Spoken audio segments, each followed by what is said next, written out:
오늘 하나님 말씀은 신약 성경 에베소서 제4장입니다. 에베소서 제4장 1절부터 3절까지의 말씀입니다. 제가 봉독에 올립니다. 그러므로 주 안에서 갇힌 내가 너희를 권하노니 너희가 부르심을 받은 일에 합당하게 행하여 모든 겸손과 온유로 하고 오래 참음으로 사랑 가운데서 서로 용납하고 평안에 매는 줄로 성령이 하나 되게 하신 것을 힘써 지키라. 아멘. 사랑과 축복의 메시지 나눕니다. 사랑하고 축복합니다. 사랑하고 축복합니다. 감사합니다.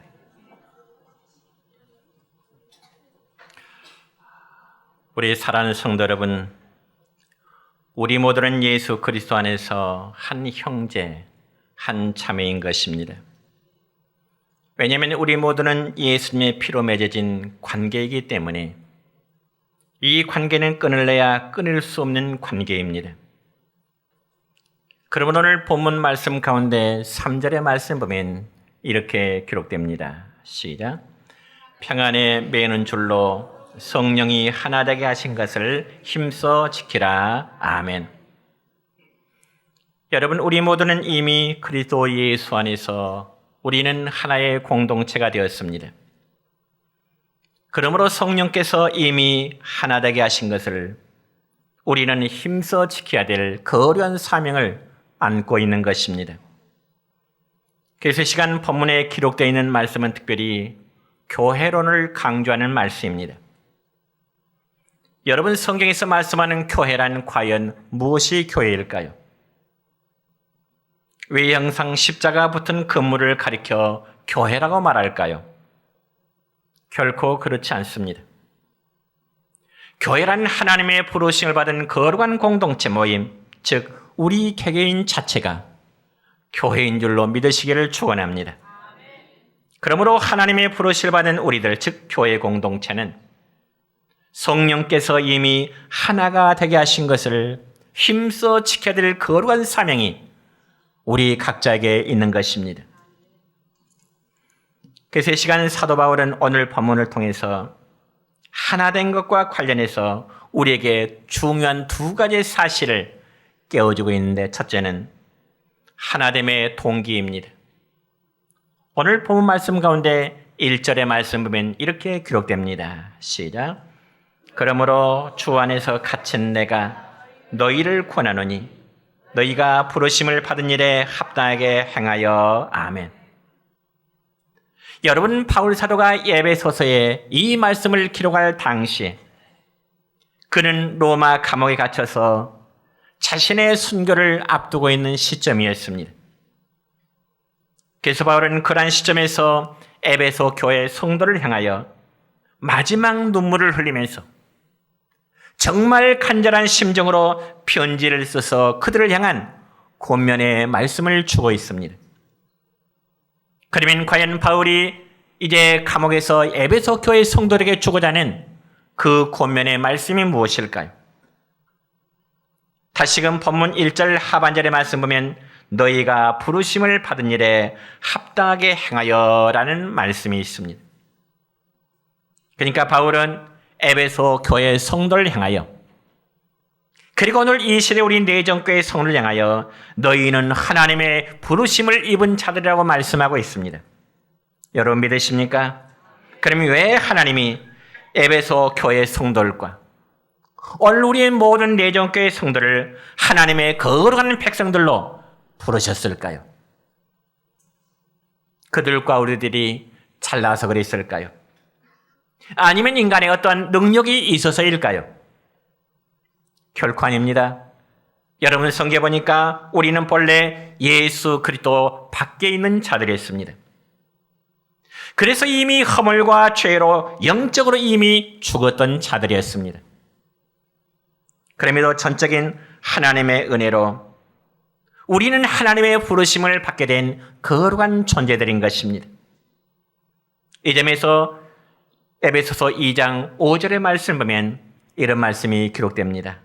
시작. 허물로 죽은 우리를 그리스도와 함께 살리셨고 너희는 은혜로 구원을 받은 것이라. 아멘.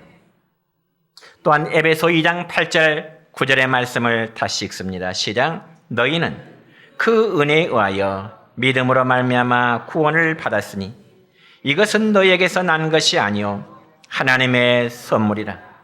행위에서 난 것이 아니니 이는 누구든지 자랑하지 못하게 함이라. 아멘. 여러분, 오늘날도 마찬가지입니다. 우리가 잘나서 혹은 우리 각자에게 어떤 공로가 있어서 하나님의 부르심을 받아서 우리가 예수님을 믿게 된 것이 아니요, 전적으로 우리가 하나님의 부르심을 받아서 믿음 안에 살아가고 있음을 믿으시기를 축원합니다. 여러분 생각해 보세요. 우리가 어떤 시험의 과정을 통해서 하나님의 자녀가 되었다면 아마 대단한 자랑거리가 될 것입니다. 이는 마치 공부하는 학생이 열심히 공부해서 좋은 직장에 들어가는 자랑거리와 마찬가지일 것입니다. 그렇지만 우리가 하나님의 자녀라는 신분을 얻게 된 것은 우리에게 그 어떠한 공로란 있지를 않습니다. 그렇기 때문에 우리는 하나님 앞에 자랑할 것이 아무것도 없습니다.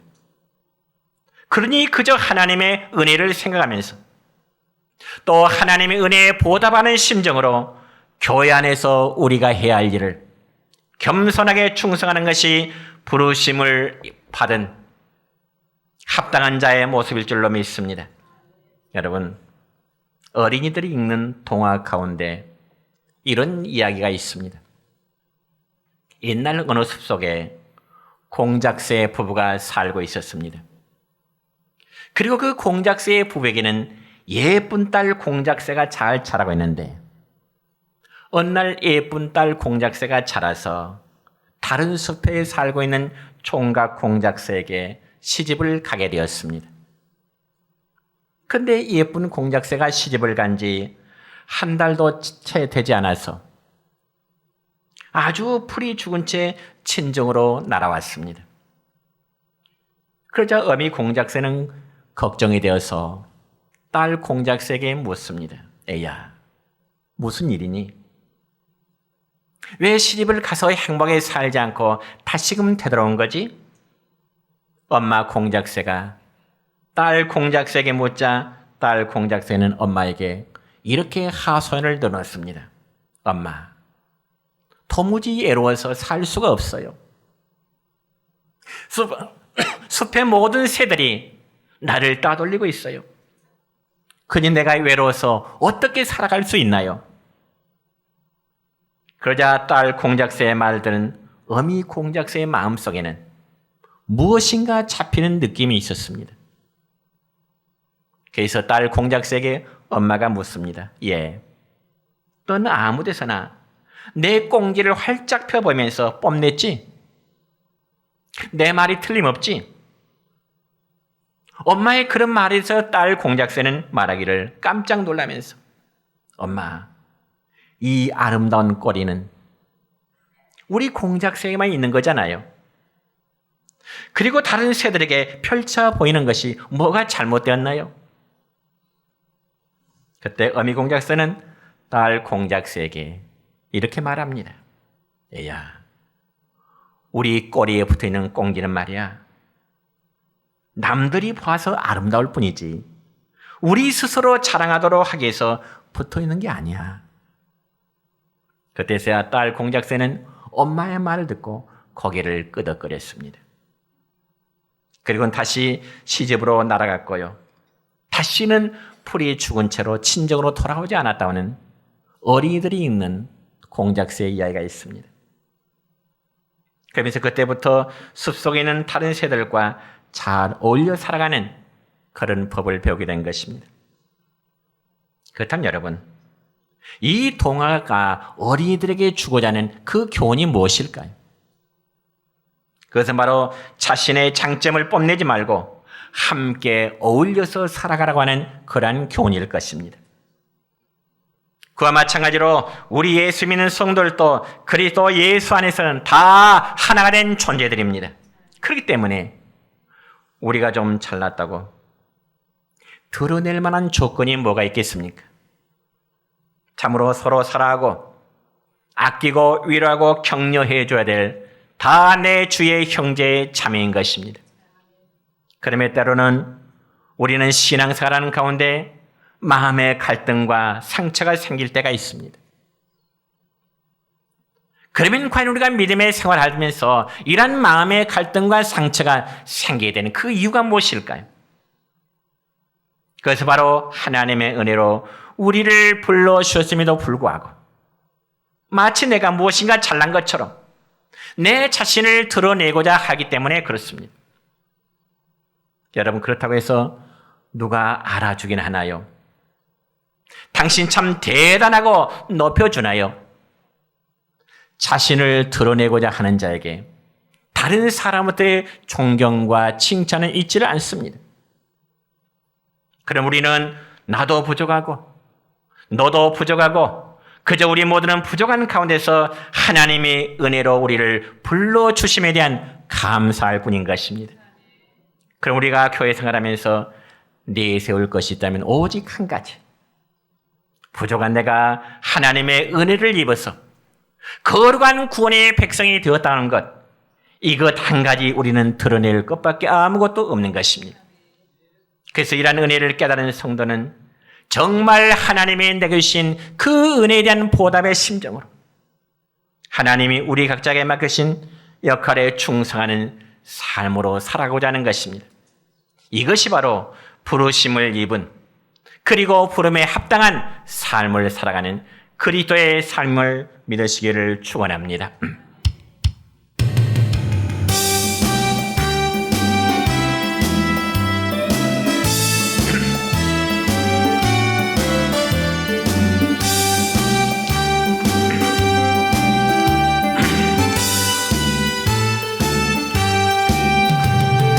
예수 안에서 우리 화목됐네. 예수 안에서 우리 화목됐네. 하나님의 영광 함께 누릴 소망 있네. 할렐루야. 예수 안에서 우리 화목됐네.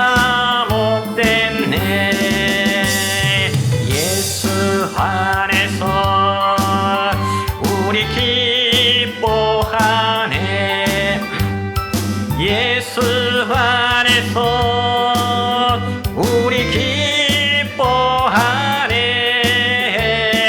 하나님의 영광 함께 누릴 소망 있네. 할렐루야. 예수 안에서 우리 기뻐하네. 예수 안 우리 하나 되네. 우리 하나 된 예수 안에서 우리 하나 됐네. 예수 안에서 우리 하나 됐네. 하나님의 영광 함께 누릴 소망 있네. 할렐루야. 예수 우리 하나 됐네.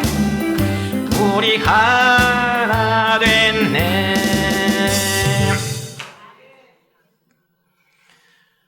두 번째는 이제 하나됨의 자세입니다.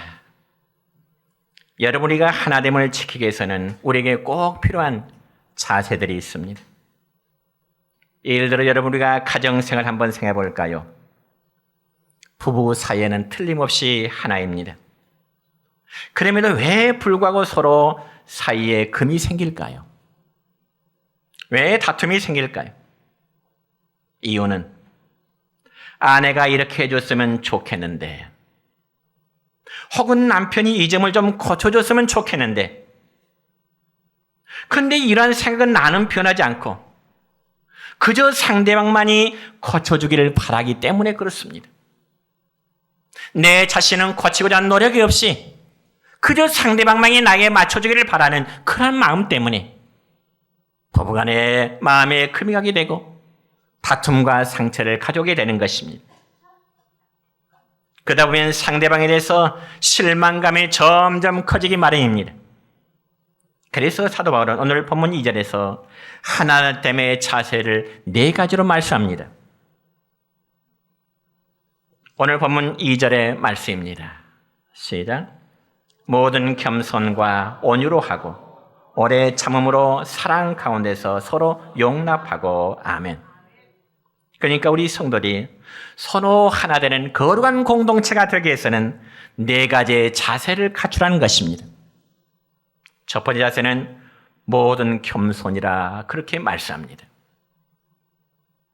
여러분, 예를 들어서 어떤 사람이 자기 가정사의 부끄러운 이야기를 다른 사람 앞에 자랑하게 되면 어떻게 될까요?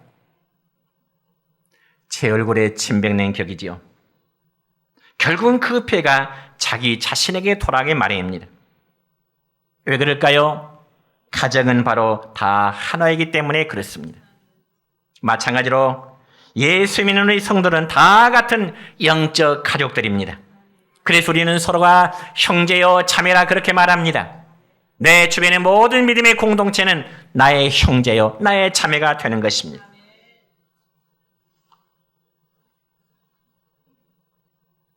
그러므로 이러한 가족 공동체 의식을 지니고 있는 성도라면 당연히 자신의 어떠한 우월감을 드러낼 것이 아니라 자신을 낮추고자 하는 그러한 겸손함이 필요한 것입니다. 여러분, 교회 안에서 내 역할이 중요하다면 다른 사람의 역할도 참 소중하다고 하는 그 사실을 우리가 알아야 되는 것입니다. 그래서 상대방의 결점이 내 눈에 보인다면, 상대방의 약점이 내 눈에 보인다면 나의 결점, 나의 약점도 역시 다른 사람의 눈에 보인다는 사실을 우리가 인지해야 되는 것입니다. 그러니까 상대방이 부족한 만큼 나에게도 그만큼 부족함이 있다는 말씀입니다. 인정하십니까? 그게 바로 겸손함의 자세입니다. 상대방에는 부족함이 있지만 나에게는 완벽함이 있다는 사실은 결코 겸손함이 아니라 교만함의 모습인 것입니다. 그래야 여러분, 교회 공동체는 하나가 될 수 있는 것이지, 자기의 주장만 내세우면 결코 교회라는 공동체는 하나가 될 수 없는 것입니다. 두 번째로 하나됨의 자세는 온유함입니다. 여러분, 성경에서 말하는 온유함의 뜻은 절제된 능력이라 그런 의미입니다. 그래서 영어로 보면 power under control이라고 그렇게 말합니다. 즉, 내가 가지고 있는 힘과 능력을 위로 발산하고자 하는 것이 아니라 아래로 조절하는 자세가 바로 온유라 하는 뜻입니다. 여러분 믿습니까? 그렇기 때문에 온유한 자는 힘이 없는 것이 아니라 온유한 자는 위대한 힘과 능력이 있는 자입니다. 그래서 온유한 자는 바로 외유 내강의 성품을 지니고 있습니다.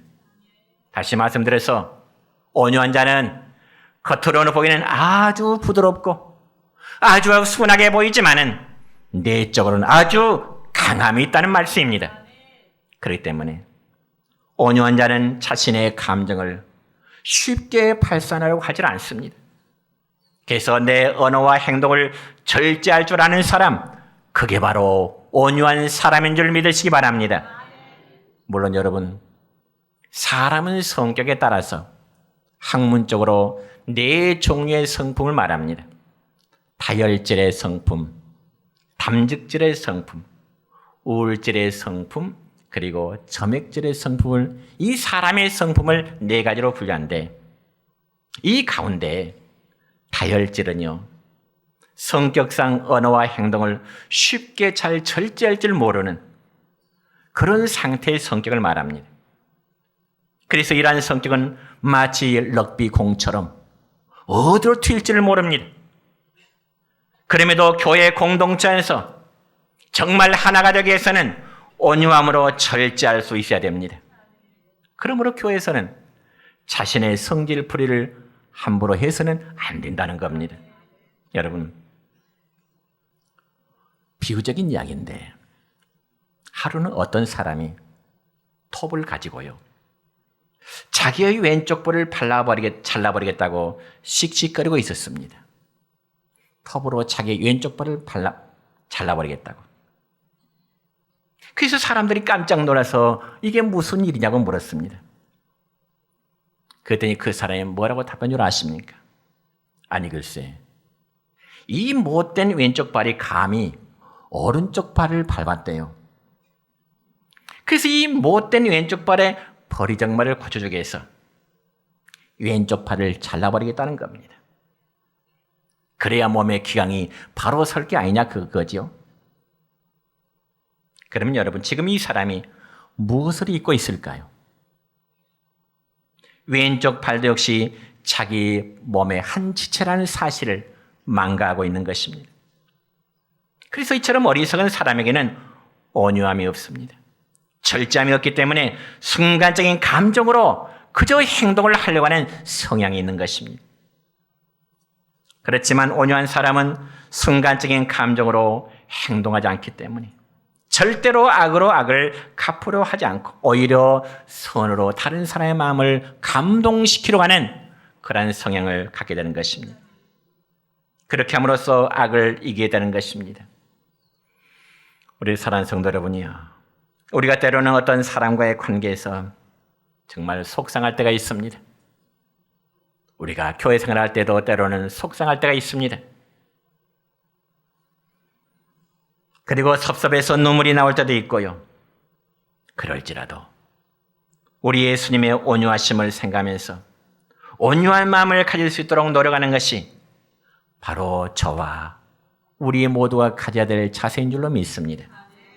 세 번째로 하나됨의 자세는 오래 참음입니다. 여러분, 오래 참는 것 정말 어려운 일이지요. 여러분에게 한번 묻고 싶습니다. 여러분 스스로 한번 답변해 보세요. 여러분 스스로 생각할 때 그래도 나는 다른 사람들보다 더 참을성이 있어, 이렇게 스스로 생각하실 분 계신가요? 그래도 나는 다른 사람보다 더 참을성이 있어, 스스로 그런 마음을 가지고 계신 분이라면 참 훌륭합니다. 복될 일입니다. 예를 들어 우리가 여러분 음식을 먹을 때면 이가 혀를 깨물 때가 있습니다. 한 번쯤은 다 경험한 일이잖아요. 음식을 먹을 때 이가 혀를 깨물어요. 그렇다고 해서 만약 혀가 말을 한다면 이빨을 좀 빼주세요, 그런 요구를 한 적이 있을까요? 자기를 깨물었다고 이빨을 빼달라는 요구를 할까요? 오히려 그렇지 않고 혀는 이에게 조심하라고 당부할 것입니다. 그리고 우리 몸의 각 지체는 혀에 난 상처의 아픔을 함께 겪게 되는 것입니다. 그래서 혀가 만약 이에 깨물려서 피가 난다면 눈은 약이 어디 있는지를 찾고자 합니다. 그리고 발은 약이 있는 곳까지 이동해 줍니다. 그리고 손은 약을 꺼내게 됩니다. 그리고 입은 크게 벌린 채 혀의 상처를 발라주게 되는 거죠. 왜 그럴까요? 우리 몸은 다 하나의 지체이기 때문에 그렇습니다. 기능이 다를지라도 이목구비가 다 하나의 지체입니다. 한 부분이 아프면 온몸의 아픔을 느끼는 것처럼 하나님의 교회도 마찬가지입니다. 여러분, 예수님도 우리를 위해서 십자가의 고난까지 오래 참으셨습니다. 그러므로 속상하고 때로는 우리가 억울한 일을 당한다 할지라도 예수님의 고난을 생각하십시오. 조금 더 참고 인내할 수 있는 우리의 그리스도인들 되시기를 축원합니다. 그럼에도 어떤 분은 말하기를 내 성격은 그러니까 어쩔 수 없어, 내 성격이 이런데 어때? 이렇게 반문하실지 모르겠습니다. 그러나 안 됩니다. 정말 예수 믿는 사람이라면 자기 성격에 대한 절제의 노력이 있어야 되는 겁니다. 이건 자신의 경건 훈련입니다. 그래야 공동체가 하나라는 것이지, 자기의 성격 중만 한다면 그 어떤 공동체 안에서도 절대로 하나가 될 수는 없는 것입니다. 마지막으로 하나됨의 자세는 사랑 가운데서 서로 용납하는 것입니다. 여러분, 비유적인 이야기를 하죠. 어느 마라톤 선수가 열심히 뛴 결과 우승을 했습니다. 그리고 시상대 위에 올라섰지요. 그렇다면 마라톤을 열심히 해서 우승했다면 우리의 신체 가운데 무엇이 상을 받아야 될까요? 우리 신체 가운데 열심히 뛰어서 우승했다면 우리의 신체 가운데 무엇이 상을 받아야 될까요? 예? 발이. 맞습니다. 당연히 발이 뛰었으니까 발이 우승의 상을 받아야 되겠죠. 그러나 상을 받을 때는 발이 나가서 상을 받는 것이 아니라 무엇이 받아요? 선이 받아요. 그리고 고개를 숙여서 그 메달을 어디에 걸어요? 목에다 걸어요. 그렇다고 해서 발이 불평을 할까 안 할까요? 야, 뛰기는 내가 뛰었는데 왜 상은 네가 받니? 그러면서 만약에 발이 쑥 내면서 상을 받는다고 가정해 봅시다. 발이 쑥 내밀어서 상을 받는다고 가정해 보세요. 몸의 균형을 잡지 못하고 잃지 못하고 제대로 서 있을 수가 없습니다. 그러나 발은 그런 것에 전혀 구애를 받지 않습니다. 손이 내밀어서 대신 상을 받아도 그저 기뻐하고 함께 즐거워하게 되는 것입니다. 왜 그럴까요? 육체의 모든 몸은 어떻기 때문에? 하나이기 때문에. 믿습니까? 그렇습니다. 우리 모두에게 우리가 교회 공동체 생활하면서 이러한 의식 갖기를 축원합니다. 사랑하는 성도 여러분이여, 우리는 이미 그리스도 예수 안에서 내전교회 공동체라는 성도의 공동체 안에 우리는 하나가 되었습니다. 그러니 우리에게는 평안의 맨온줄로 성령이 하나가 되게 하신 것을 힘써 지켜야 될 거룩한 사명이 있습니다.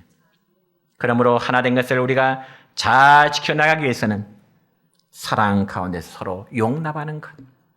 용납한다 이 말은 받아들이는 거죠. 그리고 포용하는 거죠.